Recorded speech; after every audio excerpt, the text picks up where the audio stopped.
Anyway, today we're gonna look at the variance. So, in doing so, I want to take a look at where everyone's projections are, right? I want to see where the projections are. I also want to take a look at what have been the winning stacks so far in KBO, right? How many of these guys can you group together and win? And can you predict that ahead of time? In MLB, a lot of that answer's no. A lot of that is a no. We think the Yankees are gonna score 10 runs. They score 3. Aaron Judge strikes out 4 times. Booty, booty, booty, booty, rocking everywhere, baby. It turns out being the Marlins at home against Trevor Bauer in a terrible stadium, score 15 and make the Marlins look like title contenders, which they're not. That is MLB in a nutshell for you. Oh, by the way, pitch Max Scherzer, he strikes out 10, fantastic. But the guy that just got brought up from the Marlins on the other side, pitched 8 innings, had 12 strikeouts and gets the win. Max Scherzer's hot garbage. It happens.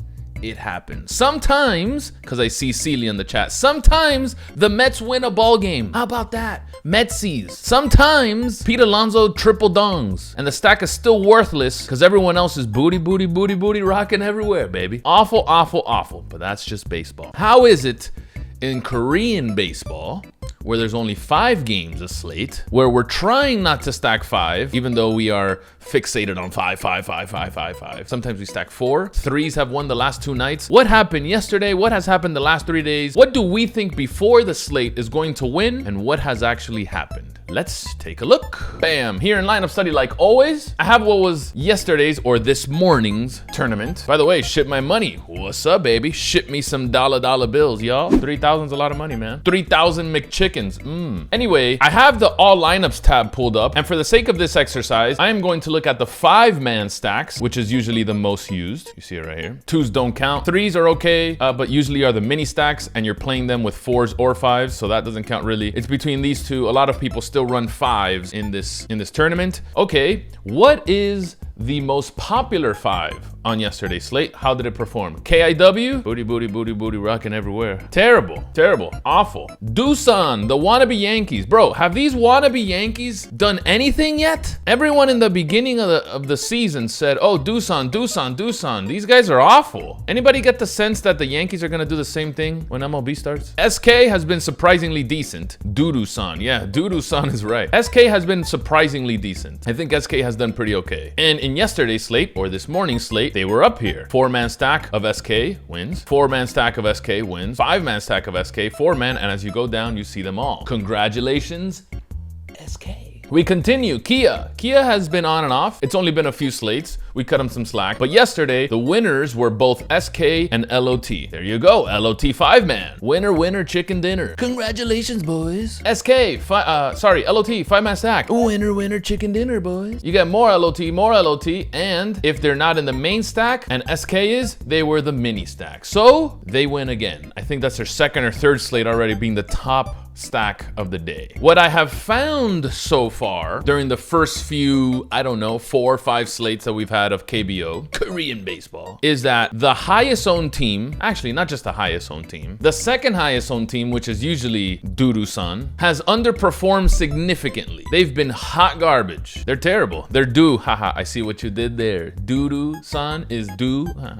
Puns everywhere. I got it. They've been terrible. And if you look at the last few slates, you've seen that it's not the 3rd stack or 4th stack, but even the 5th stack have won already. We've seen the 3rd lowest owned stack win already. But everything at the top that's 8 to 10% owned every single day so far hasn't won yet. You remember in MLB where we talked about, is it okay to just blindly fade the top team or the top 2 teams every single slate? I remember a few years ago, my brother tried this and he was uber successful. Like money, money, money, money everywhere. And he just didn't even care if it was me pitching against the Yankees in a shortened Yankee stadium. He didn't care. It didn't matter. Aaron Judge, who cares? Stanton was healthy in the middle of a hot streak, doesn't matter. I'm still striking him out. That's how bad it was. It didn't even matter what was going on. Who's the highest team? Boom, insta fade. Who's the second highest team? You know what? Boom, insta fade. SK was chalk last night? Well, here you go. SK was not chalk last night. They were the 3rd highest owned stack, and they were only used 5% of the time. KIW and Doodoo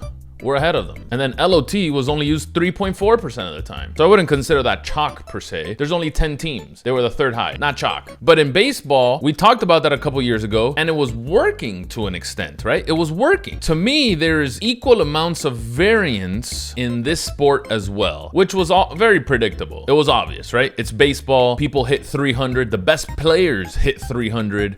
That's still 30%. That's doo-doo in every other sport except baseball. So there still is a lot of short-term variance. You could argue that long-term, things will straighten out. You know more or less how a person's going to do for the year, but there's 144 games. I don't have time for that. I want to know right now, today, 4 a.m. Eastern time, who's going to be the leading stack. And if I already know doo-doo's going to continue being the top-owned stack, well, I don't like turds. I'm going to get away from that team. Even if on paper, they have the best possible matchup in the world. That's just how baseball goes. We did it in MLB. I think we should continue doing that in KBO, right? Now, how much of this? And I'm not saying, so let me reiterate. I'm not saying completely fade the top guys. I'm not saying completely fade the top guys. That's wrong. Not individual players or teams. But can you play more of the bottom team? Of course. Brethren, heck yeah. Play everyone, easy game. There's a lot of pros so far that are playing all the teams, even at the main stack. Even as their 5-man stack, they're playing every team at least a few times. What I'm saying is instead of having 50% of one team at the top, looking at you, Ship My Money, even though you did well, distribute that 50%, maybe only play them 30%-ish, 25%-ish, and distribute the other 25% down between the rest of the bottom teams, because believe it or not, the ones that are low owned, the teams that are only used 3%, 2%, those are the teams that are probably going to win you a tournament of 20,000 entries, Remember, we're playing against other humans in DFS. We're not playing against the house, right? I'm not playing against the house. And yeah, Vegas odds, because you guys are saying it in the chat, Vegas odds have been hot garbage. They've been terrible. Doesn't mean we completely disregard Vegas or completely trust Vegas 100%. They're going to be wrong. Let's make our very best decisions when playing and say that, even though I agree with Vegas and I think Doosan's going to be the nuts again, even though they haven't hit once, I am still going to take precaution. We don't have a ton of stats. We don't have a ton of games. There's not a big enough sample. I am going to slow my roll, and I am going to not put all my eggs in one basket, which in baseball we've said that's what we need to do over and over and over again. For those that don't know, Fangraphs now has a bunch of KBO stats. I was going to get into that in a little bit. They finally did something. Poor guys out there, man. Everything is usually free on that site anyway, but they finally updated, I think, KBO stats all the way back to 2002. I've looked at some stats, in the last 10 years, just browsing around Fangraphs. There are some really bad hitters. There's a lot of variance in the KBO. A lot of randomness for those that can't understand variance. Too high of a vernacular for you. There's a lot of randomness in here, man. Just like there is in baseball. You want to go to 3-man stacks? No problem. You want to go to 4-man stacks? No problem. You want to hold hands like a bunch of fish, like a school of fish, Discovery Channel style, and play every single 5-man? Hey, your business. Just make sure you distribute those 5-mans, I wouldn't say equally, but enough to where you're diversifying and not going all in on the top 2 teams, because so far in KBO, that has not treated you well, brothers. That has not treated you well. Be a man of the people, in this case, a man of the teams, and play everyone. In the wise words of Osimo, yo Osimo, who's your favorite team today? All of them, baby. I'm playing all of them. If the best player does it, you guys should be doing it too.